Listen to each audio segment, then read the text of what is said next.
Voici les ustensiles avec lesquels on a travaillé dans le passé et ce qu'on fait aujourd'hui. Eh bien, vous reconnaissez les modèles en inox ici.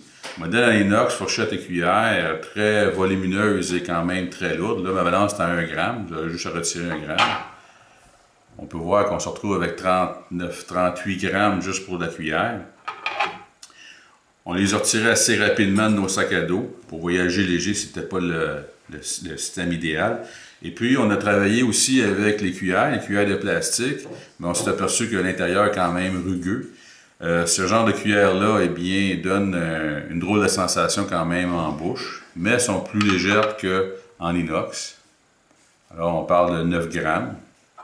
Vous avez aussi le modèle ici, qui est un modèle populaire, qui est des fourchettes pliables, et cuillères, et couteau intégré sur le côté. Le couteau, j'en parlerai pas beaucoup parce que c'est pas vraiment efficace. Quand même, il se plie pour une personne, c'est quand même intéressant comme produit. Lorsqu'on tombe à 2 ou 3 personnes, eh bien, le désavantage, eh bien, c'est son volume. On peut voir que ça prend quand même assez de place. Surtout moi, dans mes tasses, toute la place est calculée. Alors, on les a abandonnés. Ensuite, on est tombé avec une autre compagnie. Cette compagnie ici.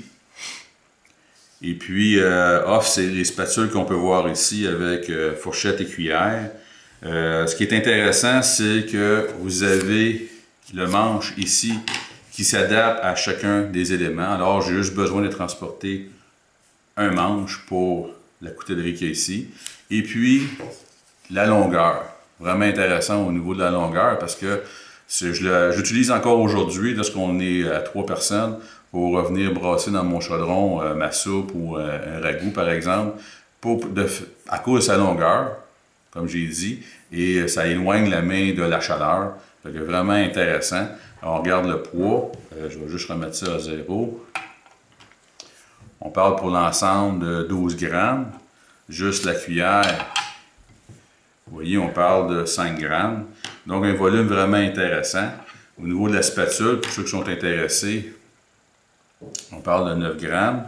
Et vous avez aussi la fourchette, qui est ici.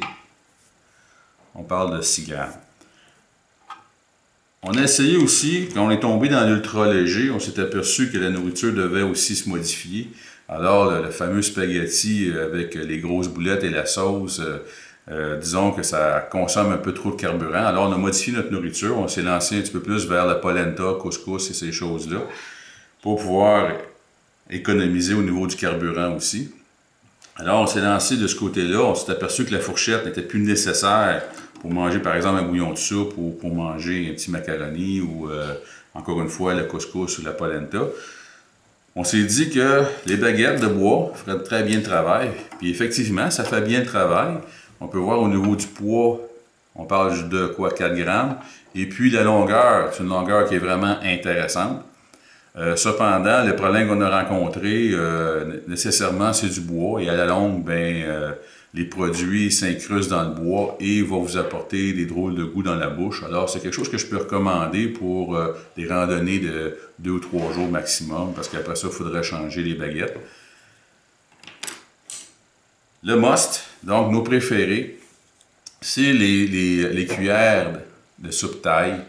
On peut voir ici où la soupe wonton, très belle forme, prend beaucoup de liquide pour manger un couscous idéal, très légère. Regardez, un petit 2 grammes pour ces cuillères-là. L'avantage, c'est qu'ils s'emboîtent un dans l'autre et prend peu de place. Alors, ce sont nos ustensiles les préférés. C'est ce qu'on utilise régulièrement lorsqu'on veut partir en voyage et puis en randonnée ou en cyclo-camping. Très léger, très compact. Ce sont nos préférés. Voilà pour l'équipement au niveau des ustensiles qu'on a essayé.